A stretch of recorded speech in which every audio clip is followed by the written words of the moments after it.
दोस्तों नमस्कार, मैं अनुराग यादव के घर पे हूँ।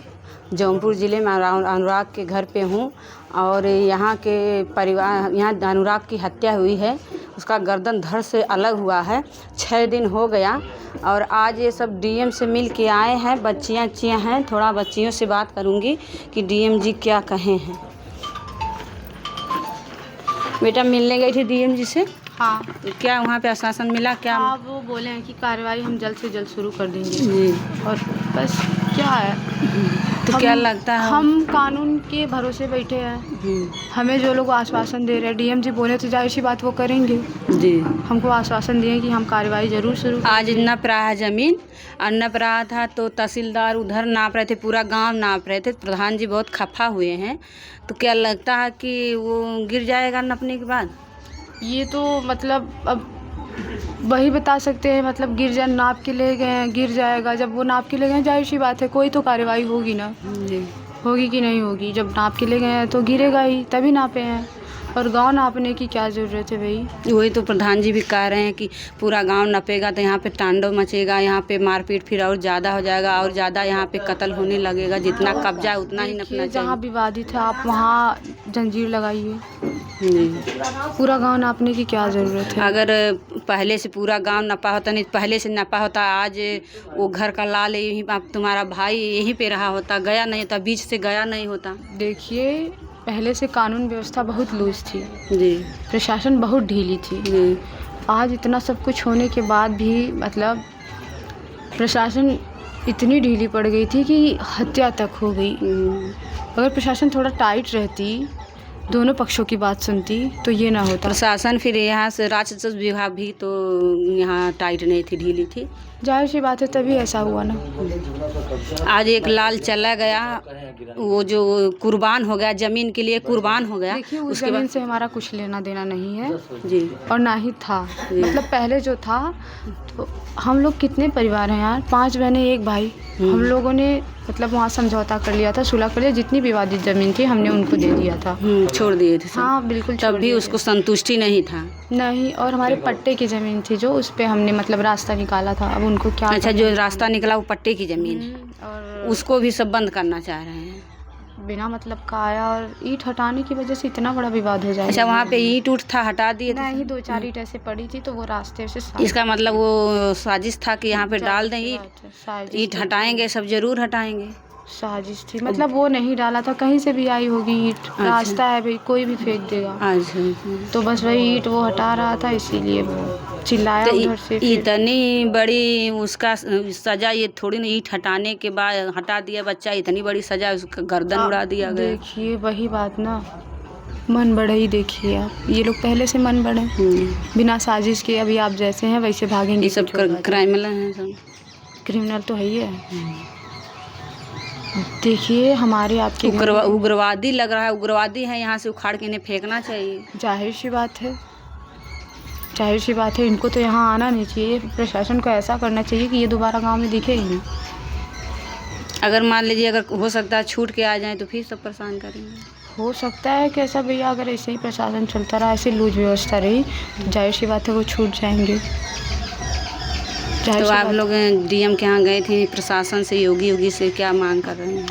हम तो यही चाह रहे हैं भैया, हमको न्याय दिलाइए, हमको न्याय दिलाइए। हमने जो खोया उसे पा तो नहीं सकते ना। हाँ, वो तो नहीं मिलेगा, लेकिन न्याय मिलेगा तो कलेजे को ठंडक मिलेगी। कुछ तो हमें तो ये शांति होगी, हाँ चलो भाई कुछ तो मिला हमें। ये तो होगा ना कि हाँ चलो कुछ तो हुआ, प्रशासन हमारे साथ है, हमारी तो सुने लोग। आज प्रिया सरोज जी आई थी परिवार से। उस टाइम उपस्थित नहीं आप नहीं थी, लेकिन मैं यहाँ पे थी। माताजी से मिली तो माताजी बेहोश पड़ी थी और महिलाएं थीं और मामा जी थे आपके, तो मिल के गई, आश्वासन दी हैं कि मैं परिवार के साथ हूँ। लेकिन मैं उनसे पूछी कि यहाँ पे बुलडोज़र चलेगा कि नहीं चलेगा, तो बोले ये कानून में नहीं है कि बुलडोज़र चलेगा। तो कहिए कैसे प्रशासन, वो कैसे आपके परिवार के साथ हैं? बोलिए, कानून में नहीं है जी। कानून में नहीं है बुलडोज़र चलेगा, तो फिर बिना कानून के बाबा जी कैसे बुलडोज़र चलवाते हैं? तो वही मैं भी पूछी। आप उनसे पूछिए बिना कानून के बुलडोज़र कैसे बाकियों के घर पे चलता फिर उसके है। बाद मैं ये भी बोली कि गांव वालों की मांग है, अब परिवार का मांग है कि उसका इनकाउंटर हो जाए। तो बोल रही थी वो हत्यारा भागा होता तब इनकाउंटर होता, वो अपने को खुद जाके हमारा कानून, हमारा संविधान देखिए कि हम आपकी हत्या करके हम बोल दें हम अपना सरेंडर कर दें कि हमने हत्या की है। फिर हाँ, ये संविधान में तो नहीं है, हत्या करने के बाद हम बोल दें हत्या हो गया करके आए हैं। अगर आप मेरी बात सुनिए, कानून व्यवस्था ऐसी है कि आप हत्या करने के बाद खुद को सरेंडर कर दे रही हैं तो आपका इनकाउंटर नहीं होगा।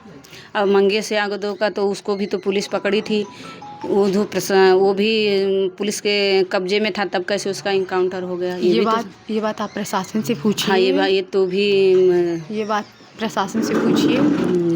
हम तो सोशल मीडिया पे हरदम एक्टिव नहीं रहते। नहीं, आप कुछ भी चेक कर लीजिए, स्वाति यादव के नाम से आपको कुछ मिल जाए तो बताइए। हमारे नाम से तो व्हाट्सएप भी नहीं चलता, फ़ोन ही नहीं यूज़ करते हम सोशल मीडिया पे एक्टिव नहीं है ना, तो हमें कैसे पता चलेगा मंगेश यादव था कौन, क्यों हुआ, क्या हुआ, कैसे हुआ? ये चीज़ आप प्रशासन से पूछिए। आप जो सवाल हमसे कर रही हैं ये सवाल आप प्रशासन से पूछिए। हाँ, ये प्रशासन का सवाल है। तो ये मैं प्रयास रोज़ से पूछी हूँ कि यहाँ पे तो उसका ज़मीन अवैध है, तो उस पर बुलडोज़र चलना चाहिए, तो कहीं नहीं, बुलडोज़र हमारे मतलब इसमें नहीं है, संविधान में बुलडोज़र नहीं है तो बाबा जी क्यों चलवाते हैं बाकियों के यहाँ बुलडोज़र? हमारा भी तो सवाल है, बिना कानून व्यवस्था के बुलडोज़र आखिर बाबा जी क्यों चलवाते हैं?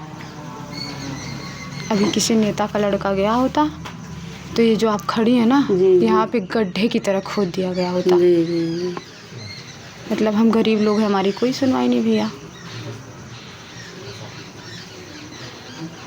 और मैं क्या कहूँ, ये सब बच्चियाँ आज 4-5 दिन से बोलते बोलते थक जा रही हैं, परेशान हैं। माँ का आंसू सूख गया है, गला सूख गया है, इनका आवाज़ भी नहीं आ रहा, इनका गला बैठ गया, आवाज़ निकल ही नहीं रहा। बच्चियाँ किसी तरह से हवा की तरह से हो गई हैं, किसी तरह से अपना मतलब साहस रखी है न्याय के लिए कि हमें न्याय, बाबा का न्याय हमें मिलेगा, उसके घर पे बुलडोज़र चलेगा, उसको फांसी की सज़ा होगी। इन लोगों का कहना यही है, इसी से इनको कलेजे के ठंडक पहुंच सकती है।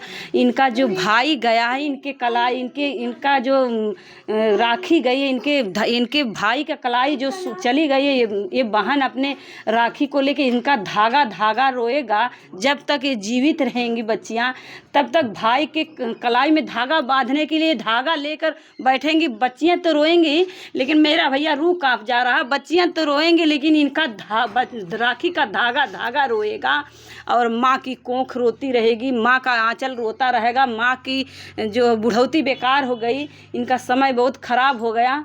और मैं अब क्या कहूँ इन बच्चियों के लिए, माता जी के लिए, ये भी तो जो है परेशान हैं सब लोग। इनको अभी न्याय की आशा लगी है कि न्याय मिल जाएगा भैया। इन्हीं शब्दों से मैं अलविदा लेना चाहती हूँ। जय हिंद, जय भारत।